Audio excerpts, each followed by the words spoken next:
wrapping up the post game here. Big 2-1 shootout victory for the Salmon Arm Silverbacks. Pleased to be joined by assistant coach Carter Cochrane.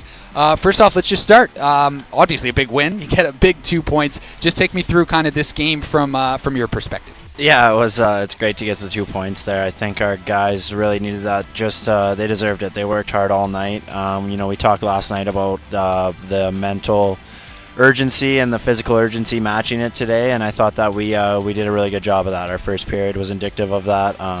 Just really came out and brought a lot of intensity. And I mean, again, I don't know if it was the most entertaining game for the fans to watch, but I think both coaches would have been really happy with the way their teams played. I think it was again, a lot like yesterday, very structured game.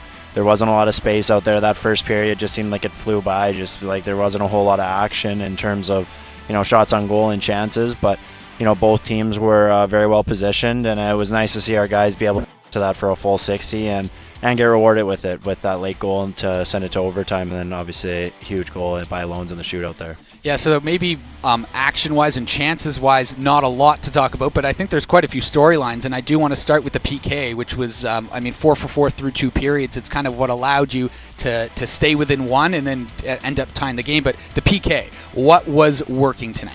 I thought we made a really good adjustment today just in taking away that cross-seam play. So, if you watched that goal yesterday that they scored, it was off the entry, a little bit of a broken play where Prokop's working to get into his spot, and we just kind of lose him as he goes around the net there. And it was a great pass by McDonald and a great goal by him. But we knew, you saw that shot yesterday, and it was something to really key in on today was the fact that, okay, they've got a pretty big-time shooter on that flank, and that's a lane we're going to have to get in. So I think you look at our sacrifice by our defensemen getting out in that lane and blocking shots.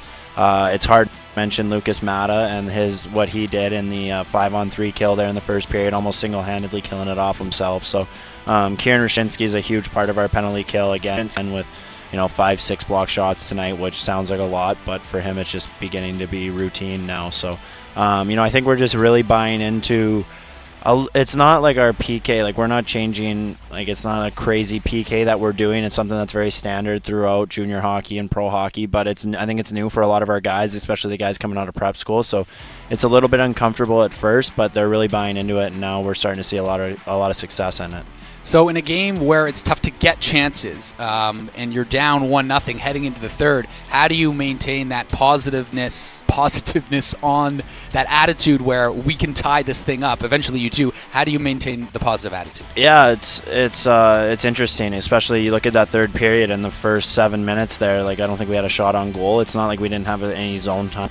D-zone was still very strong, and we weren't really able to get the chances we were looking for, and that's exactly when it becomes extremely difficult to maintain that. And it's then when guys start to take unnecessary risks and chances, and it can almost end up going back the other way. I think we were due for a power play at some point. I think that might have been the only way we were going to score tonight. It just was one of those games, and even you look at the goal that they scored, it was just kind of that lucky throw one in front, and Coho was screened. So it's just about kind of buying into that belief that, especially in a 1-0 game, all it's going to take is one. So you don't need to do anything extraordinary. You don't need to go out of your comfort zone to do it. Just buy into the game plan, stick to the process, and eventually you're going to get rewarded for it. You mentioned Coho.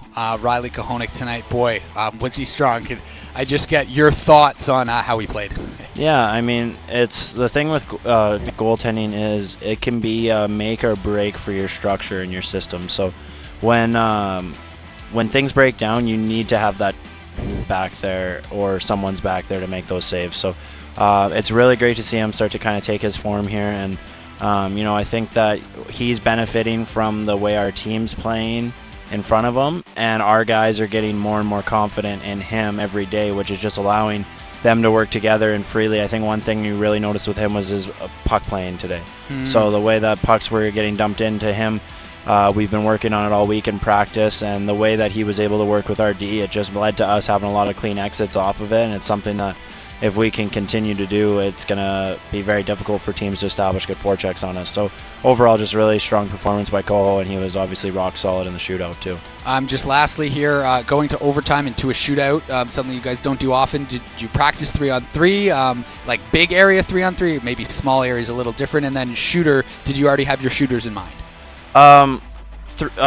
Practicing 3-on-3 we do in a variety of ways. A lot of the times with just some transition 3-on-3 drills that just kind of instill good habits into our guys, because especially in 3-on-3 it can start to feel like so much open space, so much time and all that, and all it takes is one quick transition the other way for an odd man rush to generate. So I mean, you saw like right off that face-off, holy did Ken start wheeling, and I mean, LeMay comes off the ice just going like, wow, he's so fast. And I mean, he's obviously a fast player, but you don't get many times in a game where you have to gap up on a guy who's just completely wheeling the full length of the ice to gain speed. So it's just a little bit of an adjustment for our whole group, just kind of only the second time and only the really first extended look we've gotten at 3-on-3. So it's something that we work on in ways, but it just comes down to like the good habits and details we preach. And the shooters, you have to ask Shatsy that one if you had that one in mind. There was a little bit of a discussion on the bench in terms of who was going to go there, but you just kind of depends game to game. It's